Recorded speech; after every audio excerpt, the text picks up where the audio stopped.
میں دنیا میں قدم رکھنے ہی والا تھا کہ دائی یکا یک چیخ پڑی ہے میاں بچہ تو الٹا آ رہا ہے۔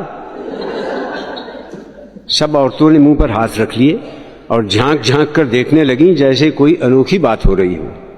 سارے زمانے میں بچے عموماً سر کے بل پیدا ہوتے ہیں، میرے خیال میں یہ غلط طریقہ تھا۔ آدمی جہاں جاتا ہے اسے پیر کے بل جانا چاہیے نہ کہ سر کے بل۔ میں اپنی طرف سے سیدھا پیدا ہونے کی روایت قائم کر رہا تھا جسے یہ عورتیں الٹا کہہ رہی تھیں۔ سچ ہے عورتوں کی عقل الٹی ہوتی ہے۔ بہرحال اس الٹا پیدا ہونے کا مجھے ساری زندگی بڑا فائدہ ہوا۔ جیسے ہی میں باہر کھلے میں آیا، دائی نے ہاتھ سے سونت کر میری آلائش علیحدہ کی، مجھے الٹ پلٹ کر دیکھا۔ کمرے میں کافی اندھیرا تھا اور دائی کی نظر بھی خاصی کمزور تھی۔ اس نے ہاتھ سے مزید ٹٹول کر اپنا پورا اطمینان کر لیا، پھر چلائی، ارے بیٹا ہے بیٹا۔ اس کے بعد ہر طرف سے مبارک سلامت کا شور مچ گیا۔ اب ساری عورتیں مجھے سنبھالنے اور پوچھنے لپیٹنے میں لگ گئیں۔ میری بوا بیچاری، میں اپنی والدہ کو بچپن سے بوا کہتا چلا آیا ہوں، ان کے حال پر چھوڑ دیا گیا۔ ان کے منہ پر تھکی تھکی سی مسکراہٹ تھی۔ کسی نے کہا اے آمنہ کو 5واں بیٹا مبارک ہو، تو مجھے پتا چلا کہ مجھ سے پہلے 4 حضرات اور بھی اس منزل سے گزر چکے ہیں۔ دینی رسم ہے کہ پیدائش کے بعد بچے کے کان میں اذان دی جاتی ہے۔ گھر کے سارے بزرگ اپنی اپنی روزی کی فکر میں گئے ہوئے تھے۔ تلاش کرنے پر حمید ماموں ملے جو باہر چبوترے پر اپنی بلبل شہروز کو پستے بادام کا چوگا کھلا رہے تھے۔ اس بلبل نے ابھی کل ہی محلے میں ایک بڑا میچ جیتا تھا۔ ماموں کو بلایا گیا، وہ جلدی جلدی قمیض پاجامہ اور ٹوپی پہن کر اذان دینے آ گئے۔ اب حمید ماموں پیشہ ور مولوی تو تھے نہیں، نماز بھی سال میں 2-3 بار ہی پڑھتے تھے۔ اذان دیتے وقت جوش میں 3-4 تکبیریں زیادہ پڑ گئے۔ دوسرا مسئلہ یہ تھا کہ ہمارے ماموں تھوڑا سا ہکلاتے بھی تھے، اس طرح 4 تکبیروں کی 11 تکبیریں بن گئیں۔ دین کی بات تھی مگر میں فی سبیل اللہ فساد نہیں چاہتا تھا، سو خاموش ہو رہا۔ اس زمانے میں پیدائش کی رپورٹ پولیس میں لکھوانے کا رواج نہیں تھا۔ اس کا مجھے آج تک نقصان یہ ہوا کہ آج تک اپنی صحیح تاریخ پیدائش معلوم نہیں ہوئی۔ پاسپورٹ اور ویزے کا فارم بھرتے ہوئے بڑی دشواری ہوتی ہے۔ مجھے ایک تقریب خاص طور پر یاد ہے، اس کا تعلق میری اپنی ذات سے ہے۔ یہ میری ختنے کی تقریب تھی جو پتہ نہیں کیوں بڑی دھوم دھام سے منائی گئی۔ پورے گھر کی صفائی اور چونے کاری کی گئی اور اسے رنگین غباروں اور جھنڈیوں سے سجایا گیا۔ سارا گھر مہمانوں سے کھچا کھچ بھرا ہوا تھا، دیگیں کھنک رہی تھیں، ایک ہنگامہ برپا تھا۔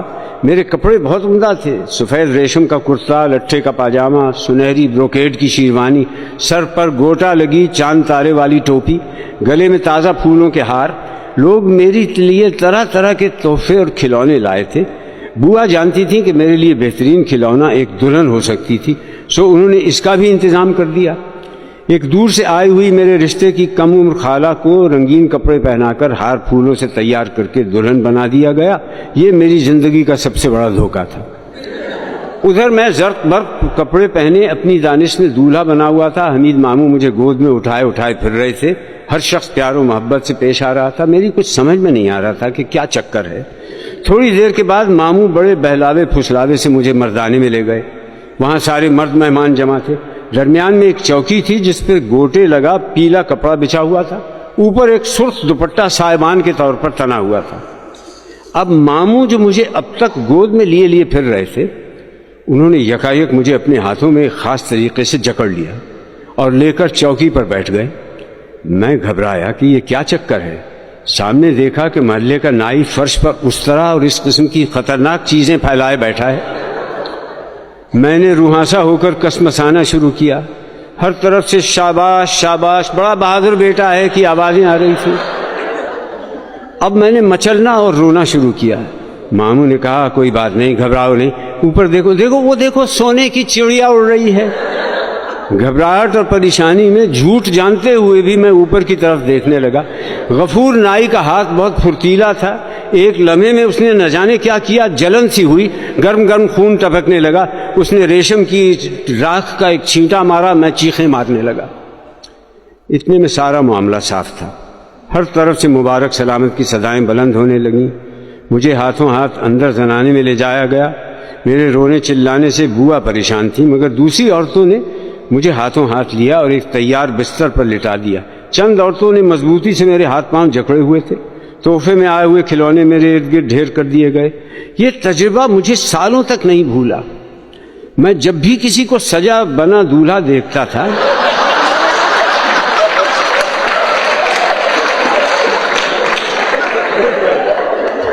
تو ہیبت طاری ہو جاتی تھی کہ اب اس کے ساتھ بھی یہی کچھ ہونے والا ہے۔